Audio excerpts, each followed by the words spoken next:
30 mart günü Dünya Uyghur Qurultayı İcraiya Komitetining kengaytirilgan yig'inida yaqinqi zaman Uyg'ur davosida davr bo'lgich ahamiyatga ega 5 aprel Barn voqeasini butun dunyo miqyosida o'tkazish qaror qilindi. To'g'rida o'tkazilgan bu yig'inga Dünya Uyghur Qurultayı İcraiya Komitetining Amerika, Kanada, Yaponiya, Avstraliya, Turkiya qatorliq 10 necha davlatdagi a'zolari, har qaysi komitetlarning muavin mudirlari va Dünya Uyghur Qurultayini qo'llayotgan ommaviy tashkilotlarning mas'ullari bo'lib 80 kishi ishtirok qildi.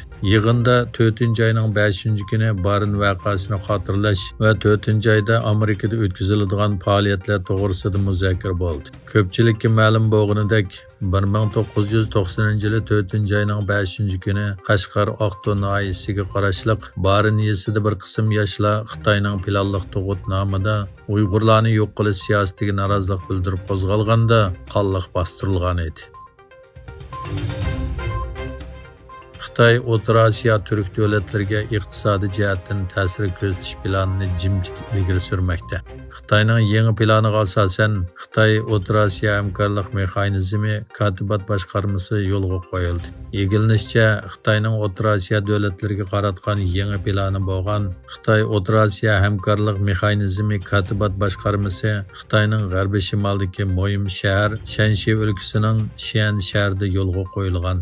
Xitoy Kompartiyasi Markaziy komiteti siyosiy byurosining a'zosi Tashqi ishlar ministri Wang Yi 31 mart katibat boshqarmasining muhimligi to'g'risida bayonot e'lon qildi. Nikkei Osiyo to'rining xabar qilishicha, Yaponiya va Yevropa ittifoqi o'zlarining Xitoyga bo'lgan tayinishchanligini azaytish uchun yangi avlod o'zak va batareyaning ilg'or materiallari ustida hamkorlik o'rnatishni muzokara qilishni planlagan. Yevropa ittifoqi komitetining yangilik yaratish va taraqqiyotiga mas'ul a'zosi Elina Ivanova o'rtaq qiziqadigan sohada bir xil suhbat ramkasini barpo qilish har ikki tarafning manfaatiga foydali dedi. O'rtaq qiziqadigan sohada bu xil suhbat ramkasini barpo qilish har ikki tarafning manfaatiga foydali dedi. Türkiye Adalet ve Taraqqiyot Partiyasining Markaziy ijroiya hay'ati tunugin Prezident Erdo'g'anning riyosatchiligida 31 mart o'tkazilgan yerlik saylamdan keyin tunji qitim baholash yig'ini o'tkazdi. Erdo'g'an saylamda erishgan bilet nisbatining tuvanligini ko'rsatib, buning asosli sababining 10 oy ilgari Oq partiyaga bilet tashlagan saylovchilarning bu qitim saylamga qatnashmaganligini aytdi. Erdo'g'an bu faqat biletni yo'qotishlar emas, balki qon va ruhni yo'qotishdir. Biz ya xatoligimizni his qilib o'zimizni tuzatishimiz yoki quyoshni ko'rgan muzdek davomli erib ketimiz dedi. Tayvanning Sharqiy dengiz qirg'og'idagi Hualien shahrida 7,10 bal yer tavradi. Tayvanda yaqinqi 25 yilda yuz bergan eng og'ir yer tavrashda 9 odam hayotidan ayrilgan bo'lib, qutqizish otryadlari o'rilib tushgan qurilish va tonel xarobaligida qapsilib qolgan kishilarni qutqizish xizmatlarini davomlashtirmoqda. Rasmiy xabarlarga qaraganda, yaralanganlarning umumiy soni 800 ga yetgan.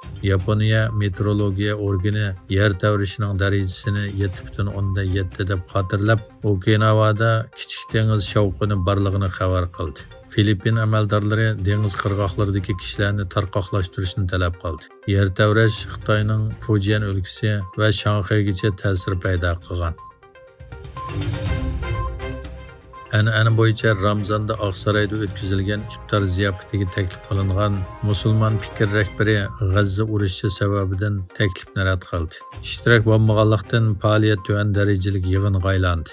Al Jazeera bilan suhbatlashayotgan manbalarning aytishicha, dastlabda qatnashishga qo'shilgan bir qism kishilar musulmon jamoatchilikning inkosidan keyin qarordan voz kechgan.